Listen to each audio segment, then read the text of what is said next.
Profitons de la situation pour vous présenter deux 4x4 du marché français, la Lada Niva et la Citroën Méhari, avec Claude au volant de la Niva et Bernard à celui de la Méhari. La Niva, fabriquée en URSS, 1600 cm3, 9 chevaux, présentée ici dans son modèle luxe. On aurait un peu tendance, si on s'en sert davantage sur la route, à dire c'est un véhicule qui consomme. Mais si on la compare à tout autre véhicule tout-terrain, et c'est réellement un véhicule tout-terrain parce que c'est 4 roues motrices, avec réducteur et blocage de différentiel interpont, ça reste un véhicule qui consomme relativement peu. La Méhari, version 4 roues motrices, 3 chevaux fiscaux, moteur 602 cm3. Quelles sont ses qualités ? Les qualités, surtout des qualités de franchissement. Elle est relativement basse et bien portante, et puis elle a des réducteurs, il y a un blocage de différentiel. Alors là, non pas interpont, mais sur les roues, ce qui donne quand même une adhérence complémentaire.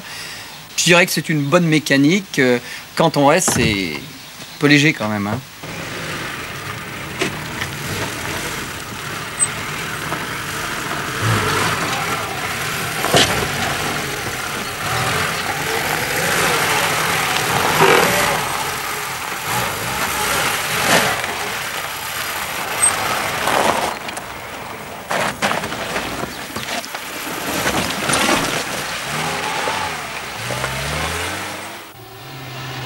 La Niva, en revanche, autorise des déplacements sur route, Claude. Oui, elle reste tout de même une bonne routière et une voiture qui est vraiment dans le créneau actuel, c'est-à-dire ça fait la voiture verte. C'est-à-dire ça vous permet de vous déplacer sur route comme la voiture de tous les jours. Je ne citerai pas d'autres marques, enfin R5 ou autre voiture. Gros avantage également sur la neige. Le tout adhérence est quelque chose de fabuleux. Sur la neige, ça vous permet une chose, c'est de ne pas clouter. Ce qui est quand même un ennui en moins. Descendre pour clouter une voiture l'hiver, c'est très désagréable. En plus de ça, c'est froid.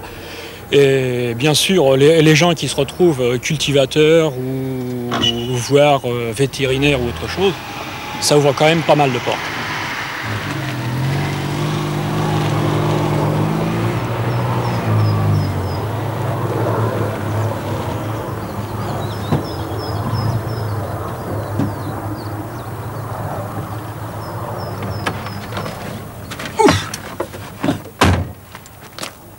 Bon, là c'est à peu près le cas extrême là, avec des voitures à grand débattement comme ça et qui tiennent pas mal, mais là il y a encore de la marge, hein, on peut encore l'envoyer.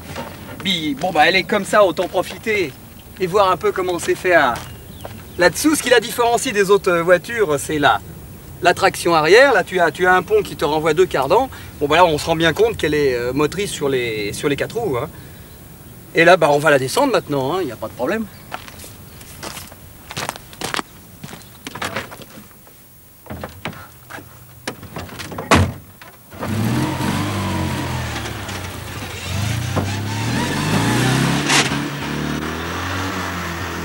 Ce n'est pas un véhicule qui a été conçu pour porter une charge importante.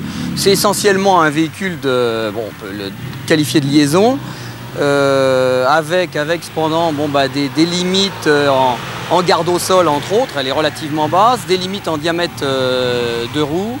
Il y a également des problèmes de pneus actuellement, mais qui vont être résolus semble-t-il. Ça reste assez indéfinissable. C'est un véhicule, on ne sait pas trop où le classer en fait, mais avec un pouvoir de franchissement et surtout une tenue en devers du fait de ce faible centre de gravité extraordinaire, limité malgré tout. Mais ce qui n'est pas limité en revanche, c'est le prix.